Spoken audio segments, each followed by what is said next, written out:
மகரிஷி அவர்களின் கவிதைகளை புதன்கிழமை, வியாழக்கிழமை பார்த்து கொண்டு வருகிறோம். எவ்வளவு ஆழமான கருத்துக்கள்லாம் அதுல சொல்லியிருக்காங்க அப்படின்னு நமக்கு தெரியும். சினம் அப்படின்னா ஒரு கவிதையிலேயே அந்த சினத்தை பத்தி எழுதி அதுக்கு வேண்டிய விளைவுகள், அதற்கு என்ன விளைவுகள் இருக்கு, அதை எப்படி திருத்திக் கொள்ளலாம்னு கவிதைகளை கொடுக்கிறார். ஆசைன்னு எடுத்துக்கிட்டா அப்படிதான். எண்ணம்னு எடுத்துக்கிட்டா எண்ணம்ங்கிற அந்த வார்த்தையை வச்சு அது என்ன மாதிரி இருக்கும், எப்படி அது செயல்படுது, எப்படி அதை சரி பண்ணலான்னு ஒரு கவிதையில கொடுக்கிறார். அப்படின்னு பார்த்தா ஒவ்வொரு துறைகள்லையும் மகரிஷி அவர்கள் கவிதைகளை கொடுத்து வெவ்வேறு திசைகள்லேருந்து அதை ஆராய்ச்சி செய்வதற்கு வேண்டிய வழிமுறைகளை நமக்கு கொடுத்திருக்காரு. அது மாதிரி இன்றைக்கு பொறாமை அப்படிங்கிற ஒரு தலைப்புல என்ன சொல்றாருங்கிறத நம்ம பார்க்க போறோம். நலமே நாடுவோம் அப்படிங்கிறார். நம்மை தூற்றி பொறாமையினால் பிறர் பழித்தால் நம் வினையே வெளிப்படுதலாக எண்ணி சுமை மனதில் கொள்ளாது அமைதி கொள்வோம். சொற்சூடு அளிப்பவருக்கு வாழ்த்து சொல்வோம். இமை கண்ணை காப்பது போல் இறை எவர்க்கும் எத்துன்பத்துக்குள்ளும் காவலாக அமை நியதி எப்போதும் மறத்தல் கூடாது.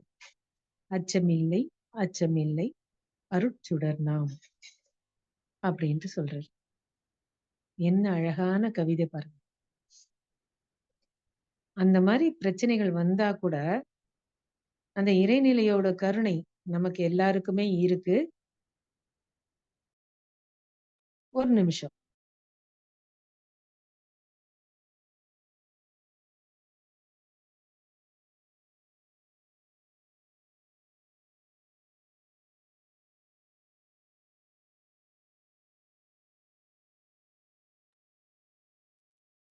மன்னிக்கணும். அதனால இந்த கவிதையில பொறாமைப்பட்டா துன்பங்கள் வரும். ஆனா அப்படி நம்மளுக்கு துன்பம் கொடுக்கறவங்கள நம்ம எப்படி எதிர்கொள்ளணும்? அவங்க ஏன் துன்பம் கொடுக்கறாங்க? ஆனா நமக்கு இறைநிலை எவ்வளவு சப்போர்ட்டா இருக்கு. அதுக்குன்னு ஒரு ஒப்பிட்டு ஒரு ஒண்ண சொல்லி இந்த கவிதையை ரொம்ப அழகா கொடுத்திருக்காரு மகரிஷி. சரி, பொறாமைன்னா என்ன? அது ஏன் வருது நமக்கு? இதுக்கு என்ன காரணங்கள்? எல்லாருமே அப்படி இருக்கிறது இல்லையே அப்படிங்கறத முதல்ல பார்ப்போம். பொறாமை அப்படின்னா பொறுக்க முடியாமை அப்படின்ற ஒரு அர்த்தத்தை கொடுக்கிறார் இங்க. நம்மளை விட இன்னொருத்தர் நல்லா இருக்காங்கன்னா நமக்கு பொறுக்க முடியல. அது செல்வத்துல இருக்கலாம், கல்வியிலயா இருக்கலாம், எதுல வேணா இருக்கலாம். நம்ம குடும்பத்துக்குள்ளேயே இந்த பொறாமைங்கிறத நம்ம பாக்குறோம். கூட பிறந்தவங்க கிட்ட எல்லாருமே ஒரே மாதிரி இருக்க முடியாது. ஒருத்தர் படிப்புல நல்ல உயர்ந்திருப்பாங்க, ஒருத்தர் செல்வத்துல உயர்ந்திருப்பாங்க, ஒருத்தர் உடல் ஆரோக்கியத்துல உயர்ந்திருப்பாங்க. நம்ம பார்த்திருக்கோம்.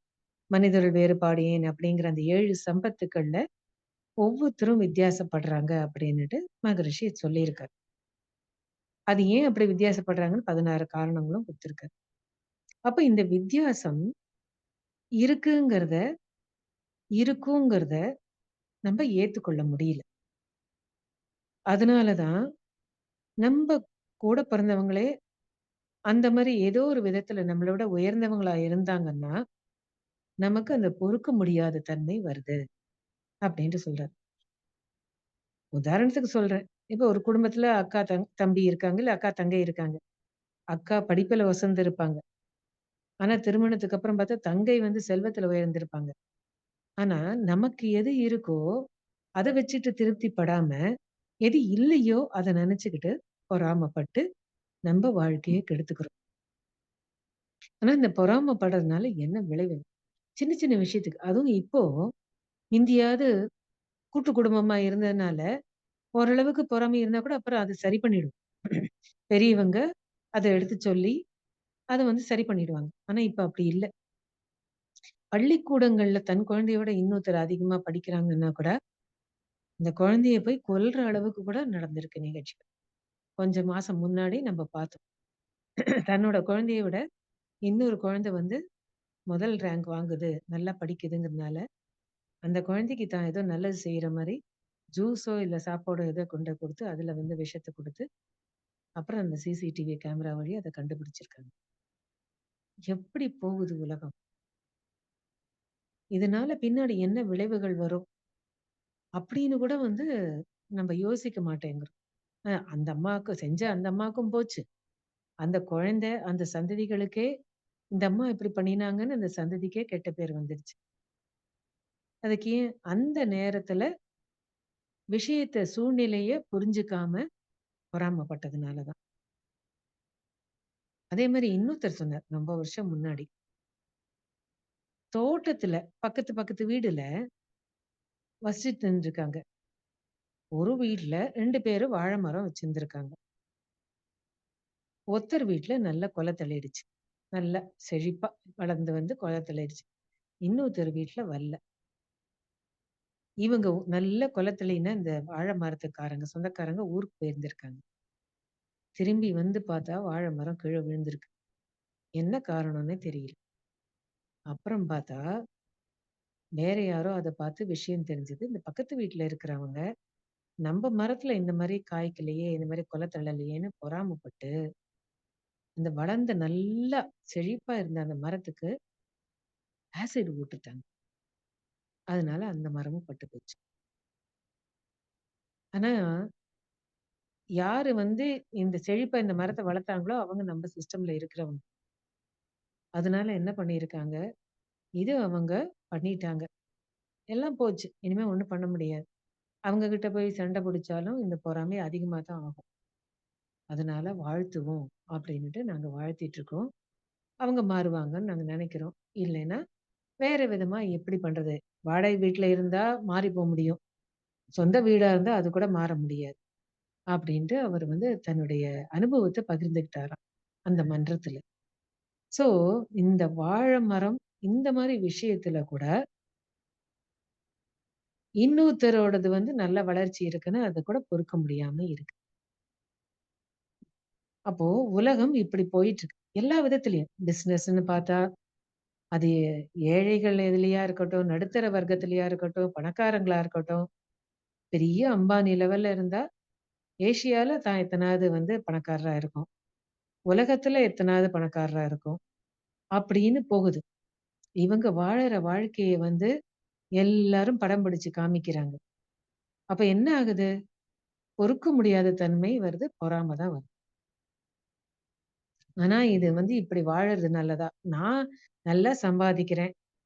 அதனால நான் இப்படி வாழறேன். இது எது எதுக்கு தடை? அப்படின்னு கேட்கலாம்.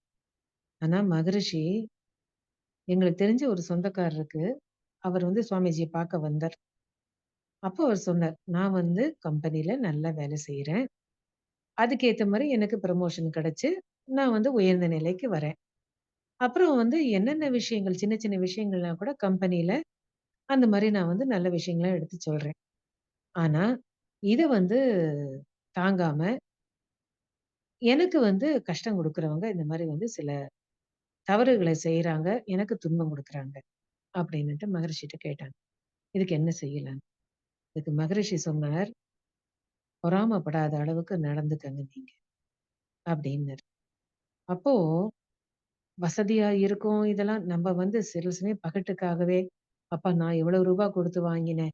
இந்த புடவ வாங்கினேன். அந்த இது வாங்கினேன், இது வாங்கினேன்னு" நம்ம சொந்தக்காரங்க கிட்டயோ, இல்ல பக்கத்துல இருக்கிறவங்க கிட்டயோ, நெய்பர்ஸ் கிட்டலாம் இதெல்லாம் நம்ம பகட்டுக்காக நெறைய இடத்துல இந்த குடும்பங்கள்ல நடக்குது.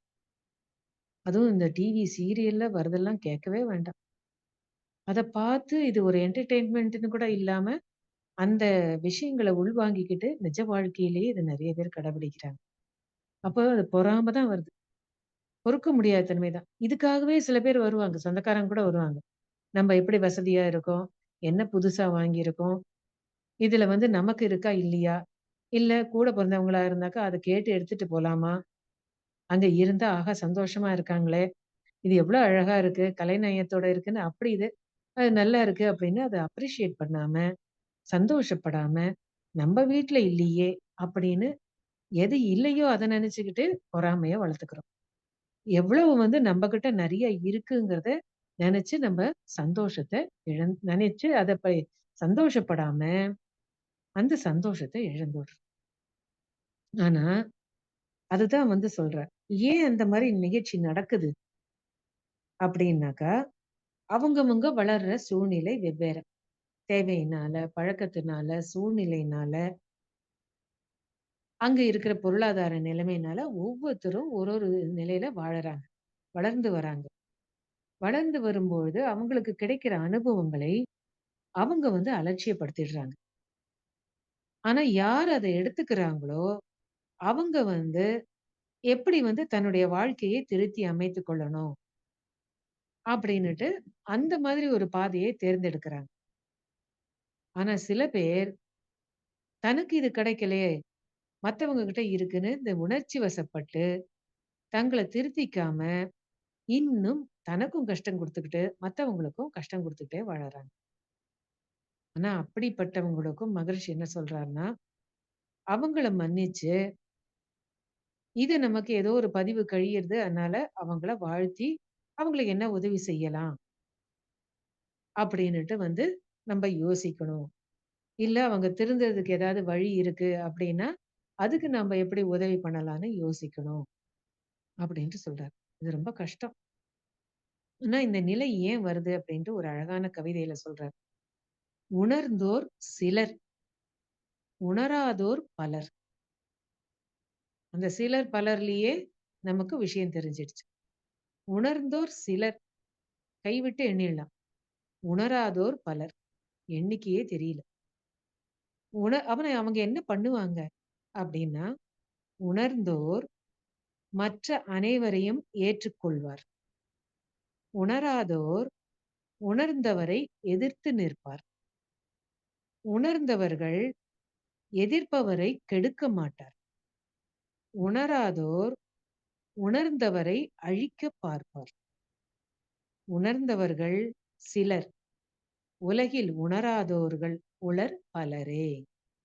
இந்த நிலை காலப்போக்கால் உணர்ந்தவர்கள் எண்ணிக்கை உயரும் மட்டும் உணராதோர் பழிச்செயலே ஓங்கி நிற்கும். எவ்ளோ தெளிவா குடுத்துட்டாரு பாருங்க. உணர்ந்தவங்க, அதாவது இறை உணர்வு பெற்றவர்கள், இல்ல அந்த வழியில போயிட்டுருக்கோம். ஒரு குரு கிடைச்சு நம்மளுடைய தவறுகளை திருத்திக் கொண்டு அந்த பாதையில போயிட்டுருக்கோம். இதனுடைய விளைவுகள் எப்படி இருக்கும்னு, அந்த விஷயங்களை நாம உள்வாங்கிக் கொண்டிருந்தால், அப்போ எல்லாரையுமே ஏத்துக்கொள்ளக்கூடிய தன்மை, ஏற்புத்திறன் வரும். ஆனா உணராதவர்கள் என்ன பண்ணுவாங்க? உணர்ந்தவர்களை இந்த மாரி நல்லது செய்றவங்களை எதிர்த்து தான் நிற்பாங்க. ஆனா உணர்ந்தவர்கள் என்ன பண்ணுவாங்க? அந்த யார் நமக்கு துன்பம் குடுக்குறாங்களோ, அவங்கள கெடுக்கணும்னு நெனைக்க மாட்டாங்க. ஆனா உணராதவர்கள் என்ன பண்ணுவாங்க? உணர்ந்தவர்கள எப்படி அவங்களுக்கு கஷ்டம் குடுக்கலாம்? துன்பத்த குடுக்கலாம்? அவங்க செய்ற நல்ல செயல்களுக்கு எப்படி தடையா இருக்கலாம்? அவங்கள எப்படி அழிக்கணும்? அப்படின்னு தான் யோசிக்கிறாங்க. ஏன் காரணம் என்ன? உணர்ந்தவர்கள் எண்ணிக்கை உலகத்துல பார்க்கும்பொழுது ரொம்ப குறைச்சல் தான். உணராதவர்கள் தான் நெறையா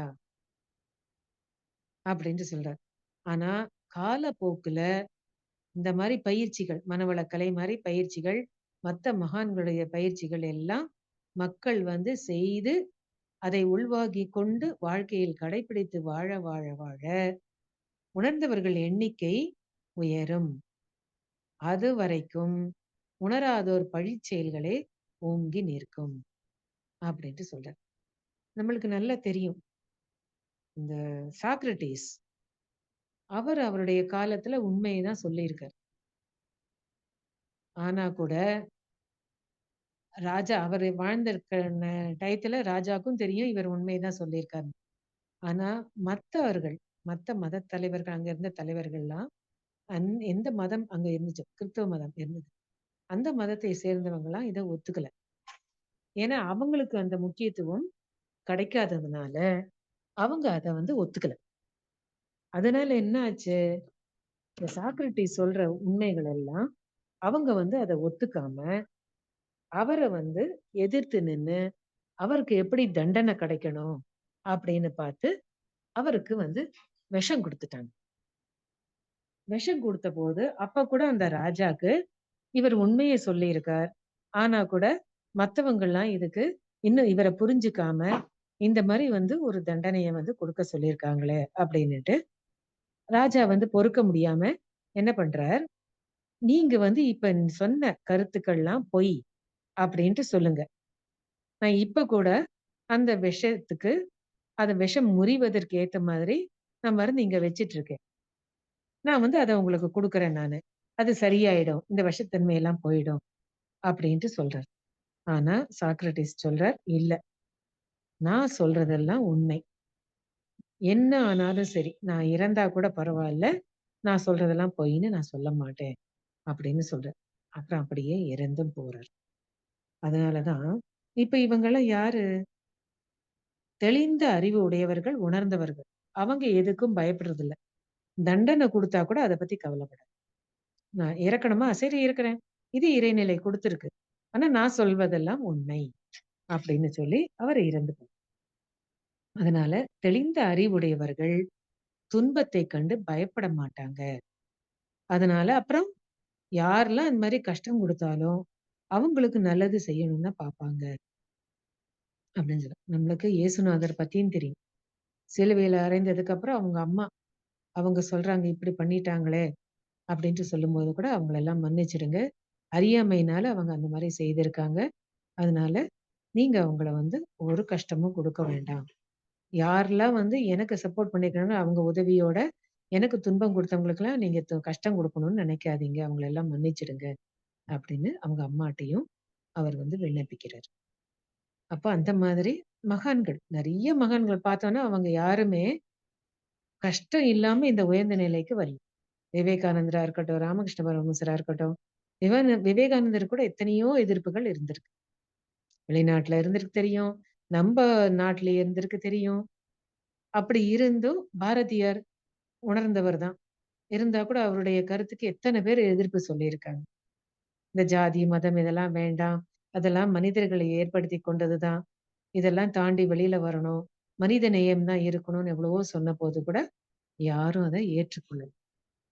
அப்போ இந்த மாரி பொறாமப்படக்கூடாது அப்படின்ட்டு எல்லாரும் சொல்லியிருக்காங்க. ஆனா அதுக்கு என்ன விளைவு? அதுதான் வந்து நமக்கு தெரியல. அப்புறம் அந்த மாரி பொறாமப்படுறவங்க துன்பத்த குடுத்தா, நம்ம என்ன செய்யணுங்கிறது தான் இங்க மகரிஷி விளக்குறார். ஏன் விளக்குறார். அப்புறம் இறைநிலையும் நமக்கு துணை இருக்கும் அப்படின்ட்டு அந்த ஒரு சப்போர்ட் இருக்கிறதையும் எடுத்து சொல்றாரு. ஏன்னா அவர் உணர்ந்திருக்கார். அதனால சொல்றார். நம்மை தூற்றி பொறாமையினால் பிறர் பழித்தால், நம் வினையே வெளிப்படுதலாக எண்ணி, சுமை மனதில் கொள்ளாது அமைதி கொள்வோம். அப்படிங்கிறார். நம்பள பொறாமையினால நமக்கு யாராவது துன்பம் குடுத்தா, என்னோட ஒரு பதிவு கழியுது. ஏன்னா என்கிட்ட அந்த பதிவு இருக்கு. இத யாரோ செயல் ஏற்கனவே செஞ்சிருக்காங்க. நானும் செஞ்சிருக்கலாம். இல்ல என்னோட முன்னோர்களும் செஞ்சிருக்கலாம். அந்த மாரி செயல் நடந்திருந்ததுன்னா, ஏதோ ஒரு விதத்துல எனக்கு அந்த விளைவு வரணும். அது கோபத்தினால வரலாம், பேராசையினால வரலாம், இல்ல பொறாமையினால வரலாம். அப்போ இந்த பொறாமையினால என்னை யாராவது பழித்து எனக்கு ஏதாவது ஒரு விளைவு ஏற்படுத்தினாங்கன்னா, அத வந்து அத பத்தி நம்போ துன்பப்படாம அத ஏற்றுக்கொள்வோம். அமைதி கொள்வோம். அதை நினைச்சு கஷ்டப்படாம அமைதியா இருப்போம். சொற்சூடு அளிப்பவருக்கும் வாழ்த்து சொல்வோம். கஷ்டம் தான். ஆனா அவர் செஞ்சிருக்காரு. நம்மளுக்கெல்லாம் தெரியும். குடுவாஞ்சேரிய விட்டே தொரத்திட்டாங்க. எவ்வளவு வந்து அவர் தன்ன மாத்திக்கிட்டாரோ, அத யாருக்கும் அந்த கிராமத்துல இருக்கிறவங்களுக்கெல்லாம் ஏற்றுக்கொள்ள முடியல. ஒரு தரம் அவங்க வந்து நரபலி குடுத்திருந்திருக்காங்க அந்த காலத்துல, கிராமத்துல. அது வந்து தவறுங்கிறது இவருக்கு தெரியும். அதெல்லாம் ஒரு துன்புறுத்தல்லாம் கூடாது அப்படின்னு தெரியும். 9 வயதிலேயே நான்வெஜ் சாப்பிடுறத விட்டவர். அப்ப அந்த நரபலி குடுக்கும்போது, அந்த நிகழ்ச்சிக்கு நான் வரல அப்படின்னு சொல்லிட்டு, ஆனா அந்த விழா நடப்பதற்கு என்ன தன்னால முடியுமோ அதுக்கு வேண்டிய அந்த உதவி தொகைய குடுத்திருக்காரு. இருந்தாலும், இந்த பலி குடுக்கும்போது இவர் வரலேங்கிறதுனால, இந்த கிராமத்து மக்கள் சொல்லியிருக்காங்க, எங்க வேதாத்திரி வரலையா? கூப்பிடுங்க. அவர பலி குடுப்போம்." அப்படின்ட்டு கோவத்துல சொன்னாங்களாம். இப்படியெல்லாம் அவங்களும் எதிர்கொண்டிருக்காங்க. மகான்களும் இத எதிர்கொண்டிருக்காங்க. இருந்தாலும், அவர் இத வந்து வாழ்க்கையில கடைப்பிடிச்சதுனால தான், "சுமை மனதில் கொள்ளாது அமைதி கொள்வோம். சொற்சூடு அளிப்பவருக்கும் வாழ்த்து சொல்வோம்." அப்படி வாழ்த்து சொல்லி தான், இனிமே இந்த கிராமத்துல நம்ம தங்க வேண்டாம் அப்படின்னுட்டு சென்னைக்கு வந்தார். வந்து அதுக்கப்புறம் கோயம்புத்தூர் போயி, அதுக்கப்புறம் பொள்ளாச்சிக்கு வந்து, அப்புறம் ஆழியார்ல ஆசிரமம் வச்சு, அதுக்கு இருந்தா கூட அந்த மாதிரி பொள்ளாச்சியில அ மக ச மன் மன்னிக்கணும். அந்த மாரி குடுவாஞ்சேரியில துன்பம் குடுத்தா கூட, அதுக்கப்புறம் அதே கிராமத்துல இருந்த பள்ளிக்கூடங்களுக்கெல்லாம் எவ்வளவோ நன்மைகள்லாம் மகரிஷி செஞ்சிருக்காங்க. அதனால தான் இப்படி சொல்றேன். "சொற்சூடு அளிப்பவருக்கும் வாழ்த்து சொல்வோம். இமை கண்ணை காப்பது போல்." என்ன ஒரு அழகான ஒரு ஒப்புமை பாருங்க. உதாரணம் குடுக்குறேன். நம்மளுடைய கண்ண வந்து நம்மளுடைய இமைகள் தான் பாதுகாக்குது. அந்த மாதிரி எல்லாருக்குள்ளயும் அந்த இறைநிலை இருக்கு. அப்போ அது வந்து நம்ப துன்பத்துல நம்மள காப்பாத்தாம போகுமா என்ன? இறை எவருக்கும் எத்துன்பத்துக்குள்ளும் காவலாக அமை நியதி எப்போதும் மறத்தலாகாது. இதுதான் நியதி. துன்பம் இருக்குன்னா, அந்த துன்பம் ஏன் குடுக்கறது? எங்கேயோ செயல் நடந்திருக்கு. அதுக்கு விளைவு. அந்த விளைவை எதிர்கொள்ளக்கூடிய பக்குவத்தை நாம் வளர்த்துக் கொள்ளணும். அதுக்கப்புறம் யார் அந்த துன்பத்த குடுக்குறாங்களோ, அவங்களுக்கு வாழ்த்து சொல்லணும். இருந்தாலும் இந்த துன்பமே அப்படியே கன்டின்யூ ஆகுங்கிறது இல்ல. அப்புறம் நமக்கு ஒரு துன்பம் வருதுன்னா, மகரிஷி என்ன சொல்றார்? இந்த துன்பத்தை நாம் தாங்கிக் கொள்ளக்கூடிய சக்தி இருக்கிறதுனால தான், நமக்கு இந்த துன்பம் வருது. அப்படின்னுட்டு அந்த ஒரு நீதியும் சொல்றார் மகரிஷி. அதனால தான் சொல்றாங்க. எத்துன்பத்துக்குள்ளும் காவலாக அமை நியதி எப்போதும் மறத்தல் கூடாது.